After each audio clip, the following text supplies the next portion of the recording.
You have kids who just started elementary school, maybe kindergarten, first or second grade, and you're shocked about the amount of activities they have and even homework. How do you go about balancing everything after school and their sleep needs? It's a little bit of a puzzle, am I right? Let's talk about it. Hi, my name is Sarah Bossio, and I am the lead pediatric sleep expert and owner of Your Zen Baby Sleep. Most of the time, you will hear me here on this channel talking about babies, toddlers, and preschooler sleep. However, I do work with big kids as well because their sleep is important. And I'm really excited to talk a little bit about how to balance sleep for big kids today.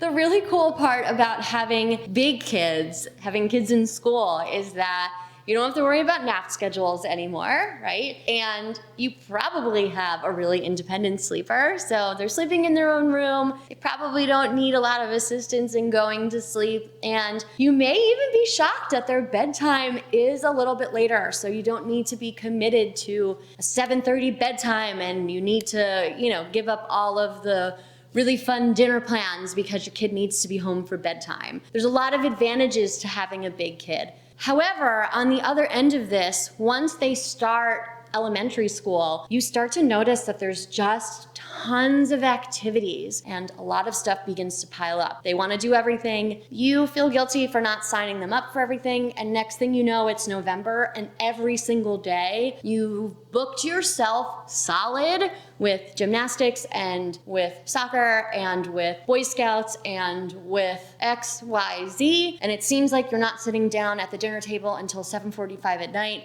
And then you figure out that you have 3 homework sheets. How do you balance it all? Let's talk about a sustainable way to make sure that you can get everything done, also prioritizing sleep without driving you insane. Structure is going to be your best friend, and I know that's really hard to be able to achieve all of the time, so I want you to give yourself grace. However, the biggest piece of advice for your family is going to be to set your week ahead. I am not going to give you any piece of advice that I would not be able to follow myself. So the one thing that drives me absolutely crazy is like meal prepping advice. Just meal prep. Spend your whole day on Sunday in meal prep so that you can go and just microwave your meals and have the dinner ready. I personally would not love to spend my Sunday, my one of 2 days off, meal prepping so that I could have dinner ready for my family Monday through Friday, to be honest with you. However, that is something that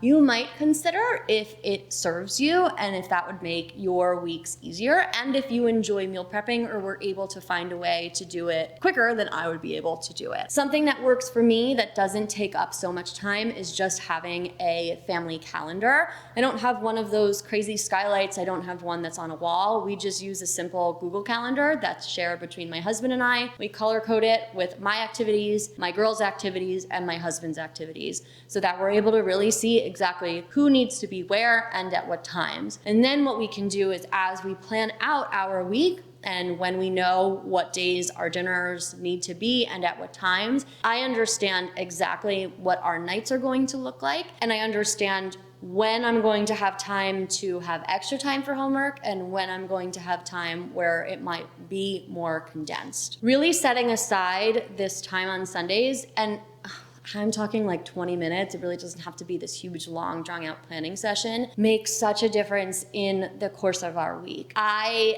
have really noticed a difference in being able to work together as a team also with my husband and saying, hey, I want to make sure that whatever activities we do schedule, if we cannot tag team them, so if you're not going to be able to take on some of the transportation to the activities and it's just going to be me, we have to cut down on some of them. We have to start saying no. That's something that took me about 2 years to be able to figure out because I was officially becoming my kid's Uber driver and I couldn't handle it any longer. So we have scaled back on the amount of activities that the girls do in an effort to prioritize the sleep. So as a result of my husband really saying, you know what, realistically, I really can't take some of the after school stuff because work is longer than I really expected it to be. It's all good.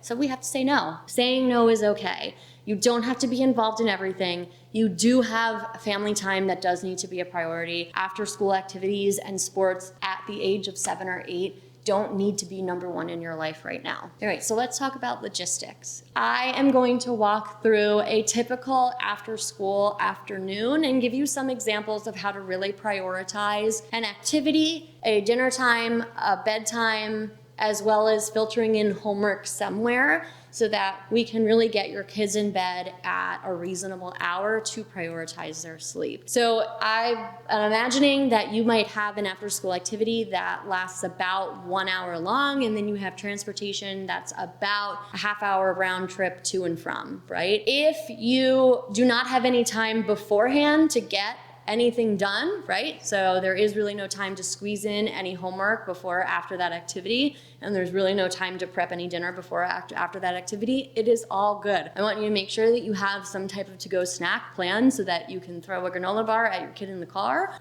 go to the after-school activity, have them enjoy, come home. While you are cooking dinner, that is when I want homework to be done. I want to be multitasking in that moment so that you are cooking, you're there to assist your child with the homework. In the younger elementary school ages, in that kindergarten, first, second grade area, it's not likely that the homework is going to be too challenging for you to be able to understand, and they are probably not going to have a lot of homework, right? So it might be 2 or 3 pages that is just working on basic skills. After you prep the dinner, I want the dinner to be served, and then I really just want to kind of keep it going. So we're going to go right from dinner to bath time. After they take a bath, that's when I want everybody to kind of be given that veg time. This is when I'm gonna change it up from what I usually recommend with my younger kids. You're gonna put them in front of the TV. Everybody needs a little bit of time to relax. Give them some screen time, give them some time to play. Everybody needs to just chill out. Have some one-on-one connection time with them maybe, and maybe that actually looks like everybody sitting in the living room on the couch and watching a show together. And then from there, that's where you can end up doing bedtime. Remember, because your kids are a little bit older, they can have a little bit of a later bedtime. So this might look like bedtime starting at 8 o'clock, and then maybe they're not actually getting lights out until 8:30, which is fine. The advantage that you have is that elementary school doesn't start until a little bit later. So they might not wake up until 7 or 7:30. They're still getting their recommended 11 hours of sleep. And you're right in the range of being able to kind of fit everything into that one afternoon without really killing yourself. I don't think this would be sustainable if you did this rush every single day. So again, I really want to make sure that you're prioritizing the activities that are important for you. I really want to make sure that you're prioritizing the activities that your child really, really likes and that you can easily bring them to and get back home from so that you're not breaking your back. It's really not something that is essential at this age. It's really important still that you are allowing them that downtime at home and still allowing them the amount of time that their body needs to be able to rest in the evening hours. I also want you to take time about every quarter during the school year to reassess this. So make sure that you are constantly reassessing how your family is doing with your schedule. So don't be like me and wait 2 years to reassess if it's working. I was driving myself into a hole when I finally realized I can't do this any longer. I am literally killing myself by shuffling my kids from activity to activity to activity and eating dinner out of Tupperware in the car all together and realizing for what? Like my 7-year-old is not going to the Olympics for gymnastics. This is a little crazy. So when I pulled back and when I started saying no, I felt so liberated and everybody in the house felt so much calmer. My child felt calmer. It feels really good to have 2 full days after school where there is nothing planned. And then we have 3 days after school where both of my kids actually do have activities. So it freed up a day where my little one now can actually do stuff because guess what? She wasn't able to do as much because we were constantly running the older one around. Now I have time to run the little one around, and that's okay, right? So really take a step back quarterly to see exactly what is the priority for you, how you are responding, how your kids are responding, and how it's working into your sleep schedule and your dinner schedule and your family's schedule as a whole. All right, so this was a little bit different than what I usually do in terms of sleep advice. So tell me how it was. I would love to know. Leave me a comment on your way down. Leave a like so I know if you've enjoyed this. Turn on notifications, subscribe so that you can know when I release my latest sleep content. I would so appreciate it. And as always, from my living room to yours, thank you so much for joining me today, and I can't wait to see you next time.